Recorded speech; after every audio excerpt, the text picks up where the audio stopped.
Last week was crazy, man. Not crazy in a bad way. You know, I wasn't wandering the streets in slippers and socks or anything, but it was very, very busy. I had this idea for a YouTube video where I knew in my head as soon as I thought of it that it was going to be the most effort that I'd put into a video so far in my content career. And even knowing that, I'd probably underestimated how long it would take. A while ago, I made the decision that I needed to be out of this environment here. I needed to be out and about more. I needed to be in public. I needed to be in nature. I needed to be doing stuff where my surroundings weren't the standard gamer room, neon lights. I wanted to do something that felt very aesthetically different to what I've seen most of the gamers doing. So that's why I started walking and vlogging every week and making sure that I was in different places to make sure the content was kind of visually and aesthetically interesting, as well as what I was saying was interesting as well. And this video matched up with that, but also had a slightly extended version of that as well. I had seen that this new game was being released that was based in and around Japan. It was the follow-up to Ghost of Tsushima, and I had this idea, or I'd started researching what was happening in Japan around the date that the game was set, because I know the first game was set around a specific, you know, point in Japanese history, and I thought the same might happen here. And I thought this was a super original idea, and that I was maybe the only person that had thought about it. So I did that research and wrote a script and stuff, and I knew that I had to go to a place that felt visually aligned with what the game was about. So my wife helped me find, so I actually found somewhere first, and it looked perfect. And I phoned them up and they were like, yeah, it's 850 quid plus VAT to rent out this area for about 3 hours, depending on how much equipment, how many people and stuff you need. They've filmed some big shows at this place. I think Peaky Blinders, and there's a few other shows that have been filmed in and around this area. But I was like, this is just me. This is kind of out of my range at the moment. I was trying to explain to them, you know, I'm doing a 10-minute YouTube video, and I was hoping I could just kind of get in on the off chance, but that wasn't going to happen. So anyway, I ended up driving to another place and filming there, and it was another step outside of my comfort zone really, because usually I do film out and about a lot. I film in nature a lot, but I tend to try and go to these places where it's largely secluded and I don't get disturbed all that much. This place was kind of in a public park, so there was people walking around, and I was trying to just continue on. At one point, I was outside it's a Japanese peace pagoda, and it's really beautifully put together, but I'm kind of standing on this plinth in front of this beautiful statue. And obviously I'm in a public place, so people can do whatever they want, but I see this guy walking up this kind of long driveway. And I thought, am I going to get in trouble here? Am I going to be in one of these auditing situations where I end up in an argument with someone about filming in a public place, etc.? Anyway, he walked up, didn't say, I think he had his headphones in. I was like, hi, didn't reply. And he literally sat down almost next to my camera. And I think he was meditating for about 10 minutes. And I was like, oh gosh, one, I don't want to disturb his meditation time. And two, I don't want to be going, welcome to this Japanese peace pagoda, like in front of him, because it just feels a bit embarrassing. So anyway, I was trying to figure out how best to use my time, so I started just like doing some of the other shots and filming some of the other stuff until he had finished up. But it was definitely a step outside my comfort zone. And then there was another little kind of Japanese temple there. It just was beautifully put together, the place. It ended up being perfect. Anyway, in total, I usually spend, you know, a day maximum, half a day, producing videos like this and my blog. So I'll go out and film for a couple of hours, and then I'll come back and edit for a couple of hours. And there's nothing massively complex about what I do, but I knew this video was going to be slightly more in depth. There was a lot of history. I wrote a script, which I don't usually do. Everything I do is usually ad-libbed off the top of my head. But I wrote a script for this because I knew there was so much detail in it that I wanted to make sure that it was right. So I did the research, wrote the script, and then drove to go and film it. I actually started editing some of the pieces together. I did like a test version of the script. I started editing some of the pieces together, and then drove over to Milton Keynes and did this the filming for the whole video.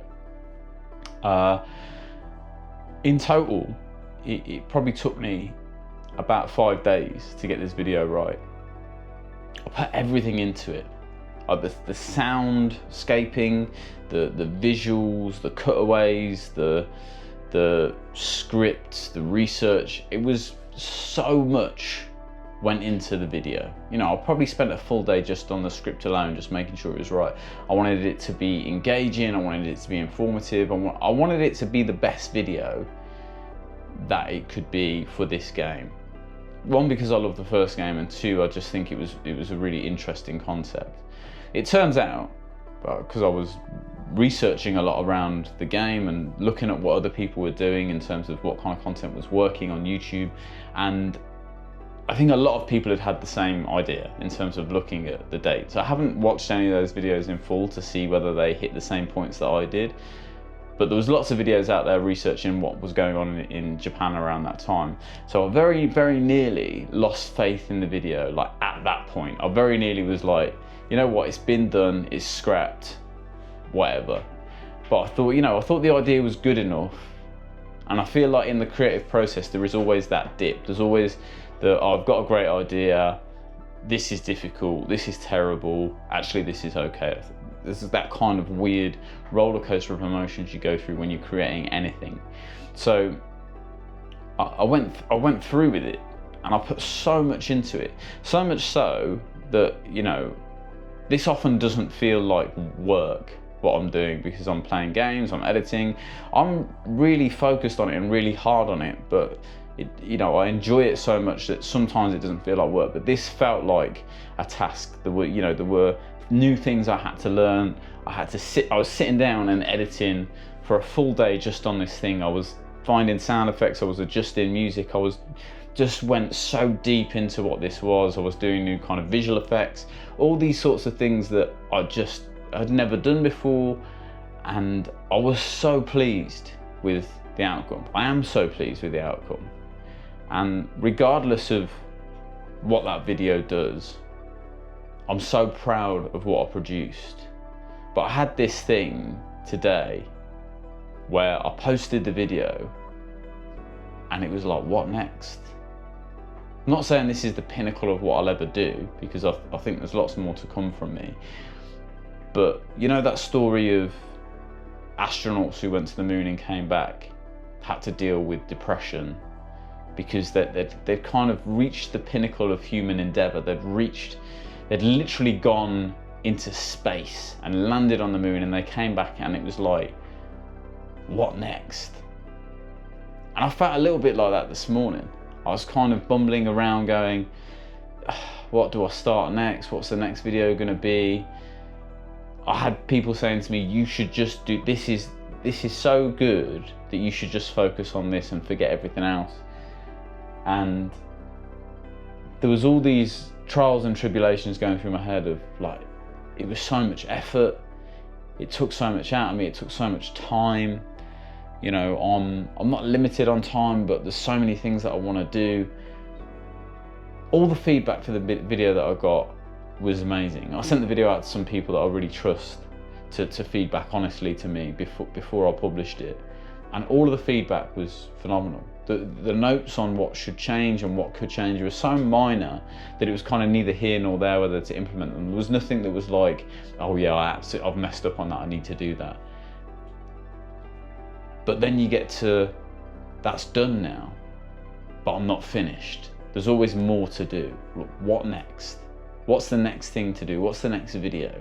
What's the next vlog? What's the next thing? I've been in such a vibe over the past couple of weeks. I've just been producing prolifically, especially on YouTube, where I'm putting everything into the channel to make it work. And some stuff's working in terms of views and subscribers, and some stuff's not.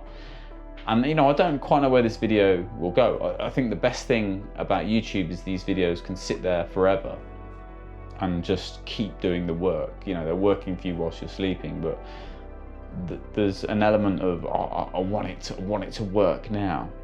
This video feels to me like, sometimes you get films that are made to critical acclaim, but they're not not loads of people have seen them. Really critically acclaimed film, but not many people have seen them. And I feel like this video is a great example of what my capabilities are at this very moment. It's at the very height of what I'm capable of. What I know so far, everything I know so far went into this video. Everything I've learned over the past 6, 7, 8 months went into this video. And it is like the perfect calling card for my capabilities. But there's a part of me that's like, well, you know, is it gonna do what it needs to do? Is it gonna do what I expected it to do?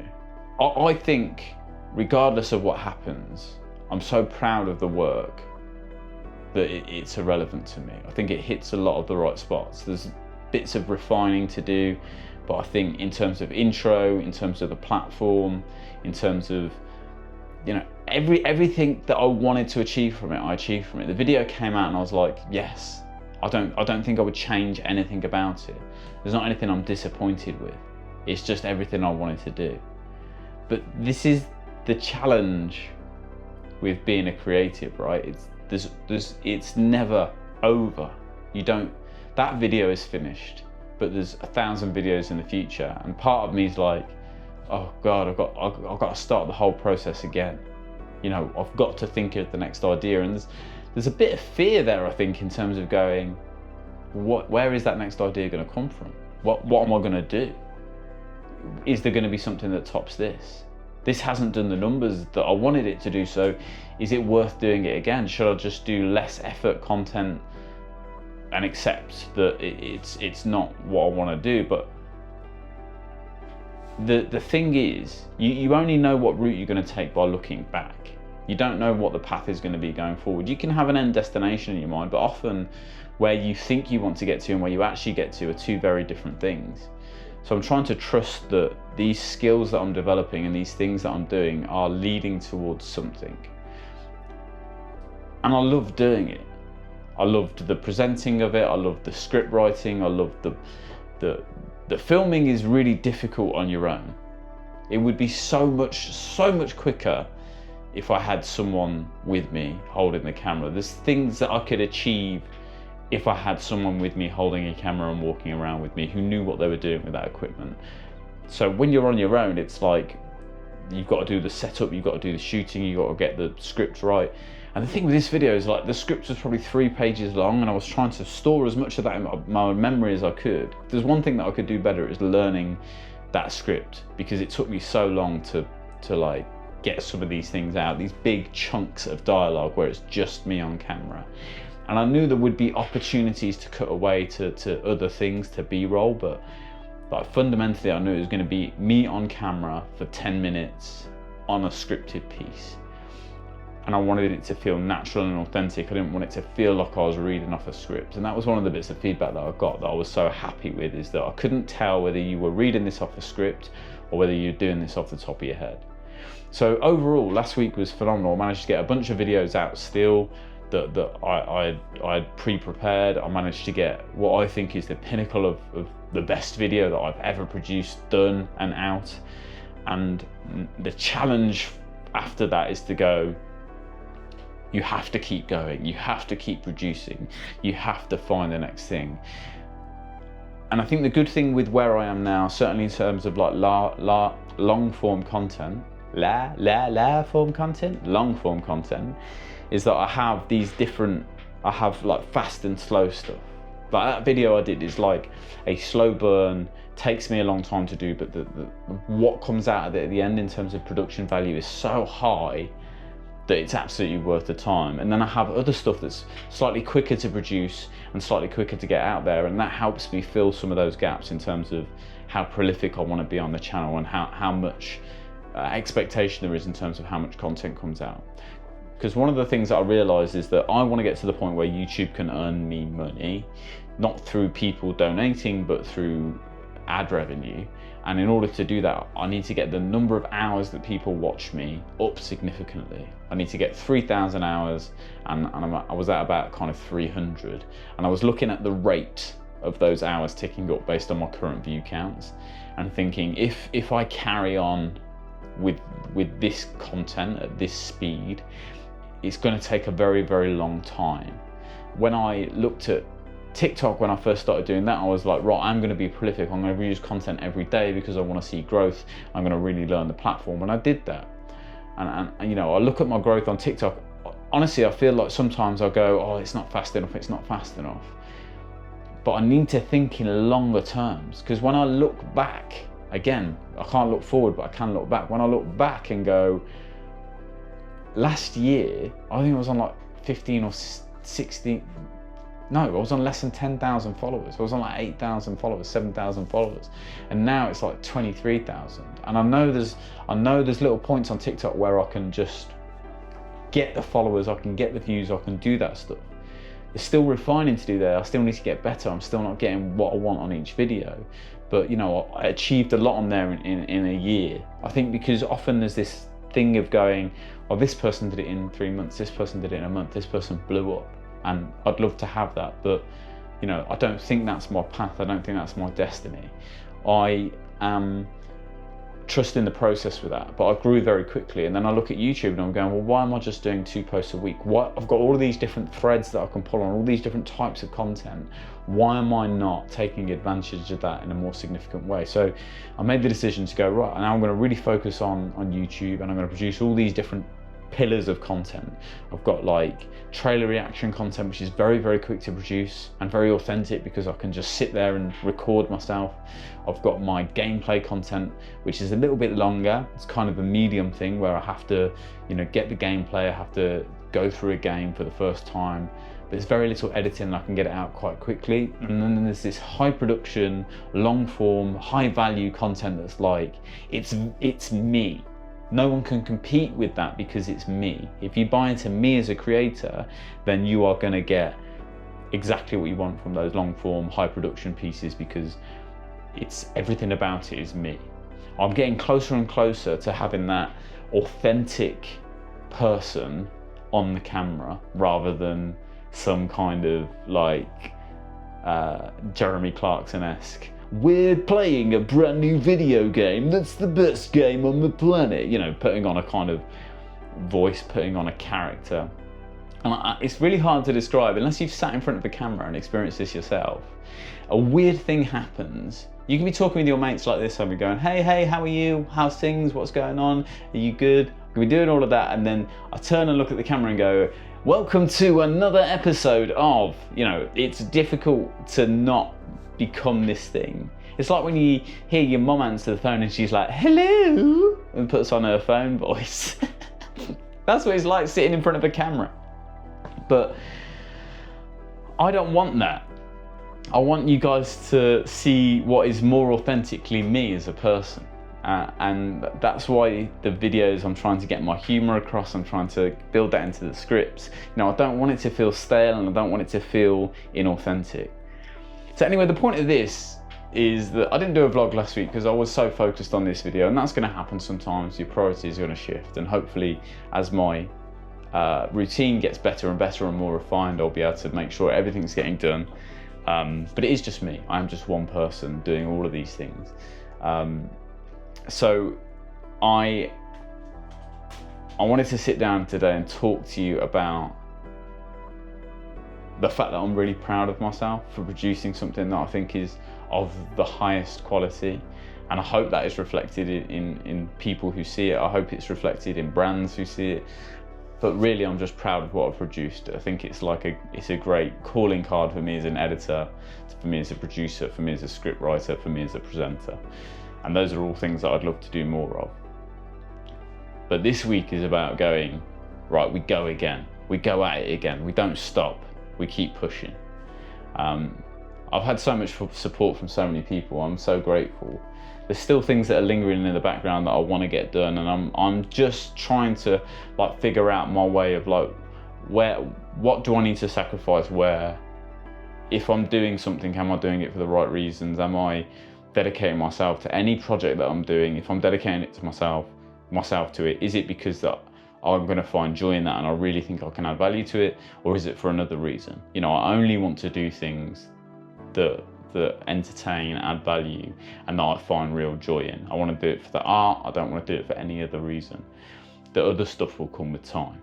Anyway, I appreciate you guys watching. This was a bit of a rambly one, but you know, taking a moment to say I'm proud of myself and I appreciate all of your support. If you haven't already, do hit that subscribe button. I'd love to have you as part of the community, and I'll see you on the next one.